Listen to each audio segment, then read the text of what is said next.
The drawer stuck the way it always did, swollen wood from the bathroom humidity. Something my wife had asked me to fix at least a dozen times. I yanked it open and reached for the ibuprofen. My lower back had been killing me all week from the new project site, and I just wanted 2 pills and a glass of water before bed. That's when I saw it. A small, folded receipt, tucked behind the box of Band-Aids, not unusual on its own. My wife, Diana, stuffed things everywhere. Receipts in coat pockets, sticky notes inside books, grocery lists folded into her wallet. But something made me unfold it. Maybe it was the way it was folded so precisely. A perfect little square, the kind of fold you make deliberately when you don't want something to be seen at a glance. It was from a pharmacy 2 towns over, not the CVS 3 minutes from our house, not the Walgreens on the corner near her office. A pharmacy 40 minutes away on a Tuesday afternoon when Diana had told me she had a client lunch that ran long. The item purchased was a prenatal vitamin. I stood there in the bathroom for a long time, long enough that the light on the motion sensor switched off and left me standing in the dark. I am 41 years old. I am a structural engineer. I built my career on reading what's hidden beneath the surface. Stress points, load tolerances, the places where things are most likely to fail. I had been married to Diana for 11 years. We have a son, Marcus, who is 9, and a daughter, Lily, who is 6. We had discussed a 3rd child twice, and both times Diana said she was done. She was happy with 2. She had even talked about scheduling a procedure. So why was she buying prenatal vitamins in a town where nobody knew her? I put the receipt back exactly as I found it, folded in the same precise square, tucked behind the Band-Aids. I swallowed my ibuprofen and went to bed. Diana was already asleep, or pretending to be. I lay on my back and stared at the ceiling and let my engineer's mind do what it does. I didn't panic. I made a list. We had been together for 13 years total, married for 11. I met Diana when I was 28 at a conference in Chicago. She was working in corporate event planning at the time. Sharp and funny and completely indifferent to impressing anyone. I was the one trying to impress her. We dated for 2 years before I proposed, and the proposal took me 3 months of planning to get right because I wanted to be sure. That was always my way. I don't move fast. I gather information. I verify. I thought about when Diana might have started this. I thought about the prenatal vitamins specifically. You don't take those unless you're already pregnant or trying to get pregnant. Either possibility meant something was happening that I had no knowledge of. If she was pregnant, whose was it? I had a vasectomy 18 months ago. Marcus's birth had been difficult, and after Lily arrived, Diana and I agreed our family was complete. The vasectomy had been my idea, actually. I offered. Diana had said, "Are you sure?" I said yes. She had seemed relieved. I understood now what kind of relief that might have been. I didn't say anything the next morning. Diana made coffee and packed the kids' lunches and kissed me on the cheek and told me not to forget that Marcus had soccer practice at 6. I said I wouldn't forget. I watched her pull out of the driveway, and I sat at the kitchen table with my coffee going cold. Then I started working. I drove to the pharmacy 40 minutes away that afternoon, telling my office I had a site inspection on the east side. The pharmacist couldn't tell me anything specific, but I wasn't there for that. I was there to confirm the location was real, to understand why someone would drive 40 minutes to buy vitamins. The answer was obvious once I was standing there. This wasn't a neighborhood where Diana knew anyone. No neighbors, no mutual friends, nobody from her office, nobody from the school pickup line. It was anonymous. She had gone there specifically because it was anonymous. That told me this had been going on long enough that she was being careful about it. That afternoon, I ordered 2 DNA testing kits online, shipping to my office address. I also called a friend of mine from college, a man named Patrick who had gone into private investigation after leaving the military. I hadn't spoken to Patrick in almost 2 years. I called him from my car in the parking lot of a hardware store and told him I needed help and that I hoped I was wrong. Patrick didn't say much. He asked me a few direct questions. He said he could start Thursday. I said please. I lived inside my normal life for the next 8 days. I was present for soccer practice and school pickups and Sunday morning pancakes. I was attentive and calm, and I laughed at the right moments, and I didn't let anything show. This was, I found, the hardest thing I had ever done. Harder than any professional challenge, harder than the year my father was sick, harder than anything. Looking at my wife and my children and keeping my face arranged into the expression of a man who knows nothing. On the 9th day, Patrick sent me a message. He had something. We met at a diner outside of town, a place neither of us had any reason to be. He slid a folder across the table. Diana's company handled events for a number of corporate clients, including a real estate development firm based downtown. The principal of that firm was a man named Carter, 53 years old, twice divorced. Patrick had photographs. Diana and Carter entering a hotel near the airport on 3 separate occasions over the past 6 weeks alone. Patrick noted with professional neutrality that the relationship appeared to have been ongoing for considerably longer based on phone records he had obtained through a contact. His estimate was 2 to 3 years. I looked at the photographs for a long time. I closed the folder. 2 to 3 years, I said. At least, Patrick said. I'm sorry, man. I really am. I asked him to keep watching. I asked him supipigatoring. I asked him specifically about the pregnancy. He said he would look into it. The DNA kits arrived at my office the following Monday. I collected samples from Marcus and Lily over 2 evenings, simple cheek swabs while they were brushing teeth, making a game of it. I mailed the kits that week. The results would come online within 10 business days. I also made an appointment with my attorney. My attorney's name is Vincent, and I had used him twice before for business matters. He is a compact, quiet man who speaks slowly and charges accordingly. And when I sat across from him and explained my situation, he listened without interrupting, and then asked several precise questions about our assets. My wife and I had built something over 11 years. We owned our home, which I had purchased before we married and which was in my name, though Diana had contributed to the mortgage for the past 8 years. We had substantial retirement accounts in both names. I had a partial ownership stake in my engineering firm, a partnership I had built with 2 colleagues over 15 years. That stake was worth considerably more than anything else we owned. Vincent walked me through my exposure. Then he said something that changed the direction of my thinking. He said, "Do you have a prenuptial agreement?" I did. Diana and I had signed one before our wedding at the insistence of my business partners, who required all principals to have marital agreements protecting the company's assets in case of divorce. At the time, I had been slightly embarrassed about it. Diana had not objected. She had signed it without making me feel terrible, which was one of the things I loved about her. Or thought I loved. I was revising a great many things. Vincent explained what the agreement covered and what it didn't. He told me what I should and should not do before any formal action. He was calm and thorough. Walking out of his office, I felt, not better exactly, but oriented. I had a compass reading. That was enough for now. Patrick called me 3 days later. His voice was different. "She is pregnant," he said. "Based on what I can piece together, approximately 14 weeks.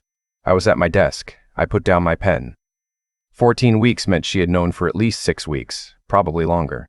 14 weeks meant this had been inside our house, at our dinner table, in our bed for over 3 months without my knowledge. 14 weeks meant that when she touched my arm last Sunday and said I seemed tired and should rest, she was 14 weeks pregnant with another man's child and looking me in the face.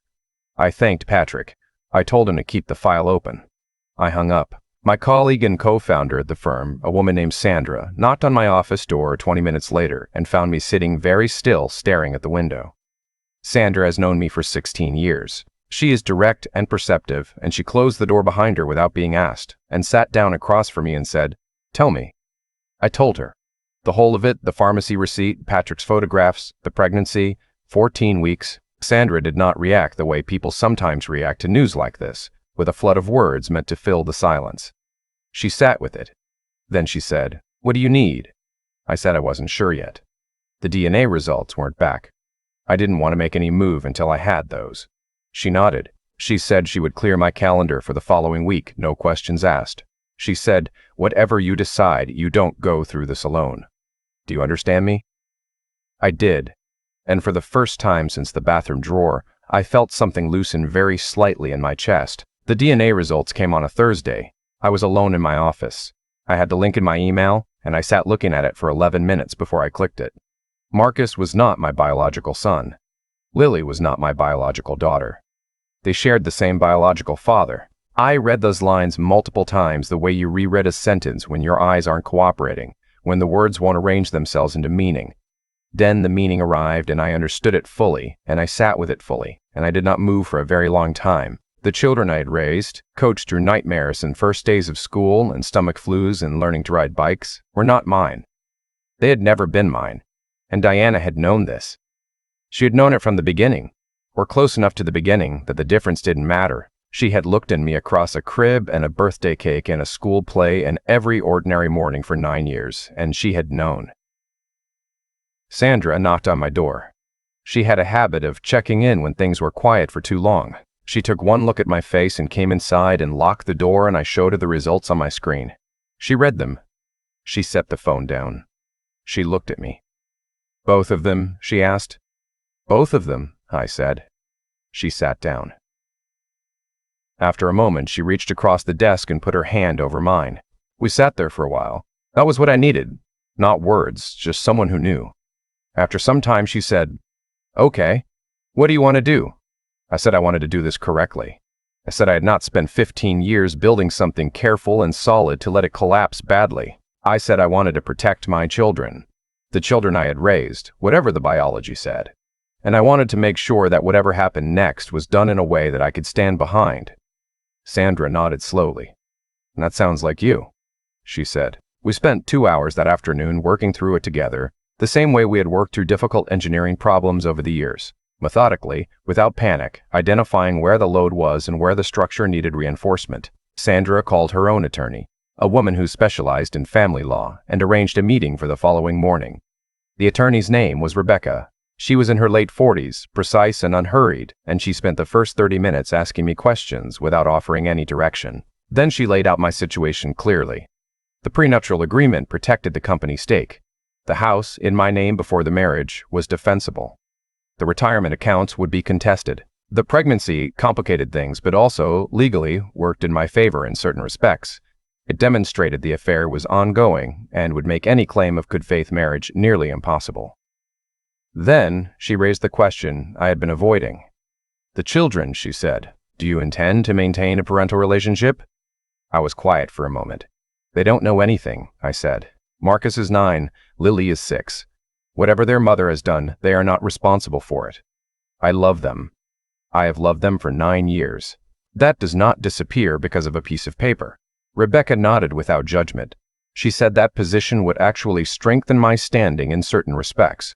She said, "I want you to understand, though, that legally you have no obligation. If you want to walk away entirely, the law does not require you to maintain these relationships." "I know," I said. "That's not what I'm deciding based on." She respected that. We moved on. What Rebecca proposed was careful and comprehensive.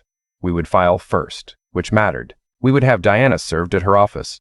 Rebecca's decision, which I approved, because it documented her address of record and because, as Rebecca said without sentiment, people make poor decisions in the first hour after being served, and it's better to have witnesses. We would include the DNA results, Patrick's documentation, and the prenatal vitamin receipt in the initial filing. We would make clear from the first moment that we had everything. "I need 1 week," Rebecca said. "Can you hold your household together for 1 week?" I said I had already held it together for 3. She smiled slightly. "Okay," she said. "One more." I went home that night and made dinner and helped Lily with a puzzle and watched part of a movie with Marcus and said good night to both of them. Diana was quieter than usual. She asked if I was feeling all right. I said I was tired from a long week at the site. She said I should sleep in on Saturday. I said that sounded good. I lay awake most of that night, thinking about Marcus and Lily. I thought about the morning Marcus had his tonsils out and how he had reached for my hand in a hospital and held it the whole time, and I not moved from that chair for 4 hours. I thought about Lily learning to read, the way she would trace the words with her finger and look up at me for confirmation each time she got one right. I thought about what it was going to mean for them when their world changed. They hadn't done anything. They were just children who loved the people around them the way children do, without conditions or calculations. Whatever I felt about Diana, I knew I would not disappear from those children's lives. That was not a decision I was capable of making. The week passed. I was functional, present, and visible in the way I needed to be. Sandra checked in each morning with a coffee and a single look that meant still standing, and I would give a single nod that meant still standing. On Friday, Patrick sent one final update. Carter had visited the house twice during the week, both times while I was at work and the kids were at school. He had a key. He had a key to my house. I noted this and forwarded it to Rebecca and did not allow myself to sit with what it meant for longer than 30 seconds because there was no version of sitting with that which made me functional. Monday morning arrived and I was ready. I texted Diana that I would be working from home and sent the kids off with their backpacks and their lunches and hugged them both a few seconds longer than usual. Marcus gave me a look. He was old enough to notice things, but didn't say anything. Lily told me I smelled like coffee. I said that was probably accurate. Sandra arrived at the house at 9:15. It was the first time she had ever come to my home, and she stood in the kitchen and looked around, and I could see her working to keep her expression neutral. We drank coffee, and at 9:55, Rebecca's paralegal sent confirmation that the papers had been filed, and Diana had been served at her office at 9:48. At 10:03, my phone rang. It was my mother. She had received the packet I had sent to immediate family, my parents, my brother, Diana's parents, a small number of close mutual friends, a letter from me, the DNA results, a summary from Rebecca. I had debated this for a long time and ultimately decided, as Sandra had counseled, that Diana would tell her own version first if I gave her the opportunity. Her version would not look like mine. My mother said my name twice and then couldn't say anything else. "Mom," I said, I know. I'm okay." She was not consoled by this, but I didn't have time to be on the phone because Diana's car pulled into the driveway 11 minutes after she was served. Sandra went to the living room without being asked. I sat at the kitchen table. Diana came through the door still holding her phone. Her eyes were red. She was breathing like someone who had been crying hard in the car and trying to stop. She said my name. I said, "Sit down, please." She sat. I said, "I'm not going to do this in a big emotional way because I don't think either of us benefits from that. You know what I know. You've seen the filing. My attorney's contact information is in there." She said, "I need to explain." I said, "You don't, actually." She said, "The children." I said, "Marcus and Lily will be fine. I am not going to disappear from their lives regardless of what the biology says because they are 9 and 6 and they love me and I love them. That's non-negotiable and you don't need to worry about it. What is negotiable is everything else." She looked at me and something shifted in her face. Something that might have been relief or might have been grief or might have been both, and she said, "I'm so sorry." I said, "I know you are. I believe that you are. It doesn't change what you did, but I believe it." Then I said, "I need you to go. The kids will be home from school in 4 hours. I'd like to have this conversation finished before then." Diana left 20 minutes later with a bag. She went to her parents' house, which is where she stayed for the following month. Her parents called me once. Her mother cried. Her father said he didn't know what to say. I told him I understood and that the kids could still see them whenever Diana arranged it, and he went quiet in a way that told me he hadn't expected that. The divorce proceedings took 5 months. Rebecca was methodical and thorough, and Diana's attorney was decent and not combative, which helped. The prenuptial agreement protected what it was supposed to protect. The house stayed mine. The retirement accounts were divided along the lines Rebecca had anticipated. Carter was established via DNA testing as the biological father of both children, which established Diana's legal obligations clearly and limited mine to what I chose to accept voluntarily. I chose to accept a great deal voluntarily. There was a period in the middle of those 5 months where I wasn't sleeping well and I lost about 12 pounds without trying. And Sandra had to physically remove me from the office twice on Friday evenings and take me to dinner because I would have sat there until midnight otherwise. She had a way of doing it that didn't feel like pity. It felt like, I'm not sure exactly, like being reminded that you exist outside the problem. I started seeing a therapist in the 3rd month, a man named Dr. Okafor, who had a very small office and a very large ability to sit silently until I figured out what I actually meant to say. I told him once that I felt like someone had retroactively edited the last 11 years of my life, replaced the original with a different version, and now I couldn't remember what the original had felt like. He said, "The original was also real. Your experience of it was real. What she did doesn't erase what you actually lived." I thought about that a lot afterward. The question everyone wanted to ask, but mostly didn't, was whether I was angry. The answer was yes, obviously, but not in the way people expected. I wasn't volatile. I didn't have the kind of anger that burns hot and loud. I had the kind that is slow and structural, the kind that changes the load-bearing elements of things quietly and permanently. I was angry in the way that a building is changed by something that happened to its foundation. Not dramatically, not visibly, but in ways that would be present in every calculation going forward. Carter, for what it's worth, made his own decisions. Diana had told him about the pregnancy, and he had apparently wanted nothing to do with it, a detail that came out through Rebecca's team, and that I filed away without comment. He resigned from his firm 3 months after the filing, unrelated to our situation, but related, apparently, to some financial irregularities that had been under internal review for some time. Patrick had mentioned this was possible. I had not pursued it and had not needed to. The last day of the proceedings, after everything was signed, I sat in Rebecca's office for a few minutes after Diana and her attorney had left. Rebecca poured 2 small glasses of water from a pitcher on the credenza and handed me one, which felt like a gesture of completion. She said, "You handled this with a lot of discipline." I said, "I had good help." She said, "What are you going to do now?" I said, "Take my kids to get ice cream." She laughed, which I had not heard from her before. It was a good sound. I did take the kids to get ice cream that evening. Marcus got mint chip. Willie got strawberry. We sat outside at a picnic table and the evening was warm and I watched them eat and argue companionably about which flavor was objectively better, and I thought, this part is still real. This exact moment right now is completely real. This exact moment right now is completely real. Marcus looked at me at some point and said, "Dad, are you okay?" I said, "Yeah, buddy, I'm really okay." He nodded like he believed me, which was good, because I was starting to believe it myself. 3 weeks after the divorce was finalized, Sandra asked me if I wanted to get dinner. Not the kind of dinner she had shepherded me to during the difficult months, sit down and eat because you're disappearing, but an actual dinner, asked about the way you ask about an actual dinner. She mentioned a restaurant she'd been meaning to try. She said she'd heard good things about it. She was looking at her desk calendar when she said it, and I noticed that she was not actually looking at her desk calendar. I said, "Sandra." She looked up. I said, "Are you asking me to dinner?" She said, "I'm asking you to dinner?" She said, "I'm asking you to dinner." I said, "I'm going to need a little time." She said, "I know. I've been waiting 11 years. I think I can manage a little more time." I looked at her for a moment and thought about the last 5 months, all of it.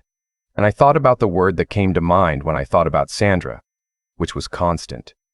She had been constant. Through all of it, through the worst of it, she had been exactly herself. No performance, no agenda, just present and honest and steady. I said, "Give me 60 days. She said, "Deal." It was the best deal I ever negotiated.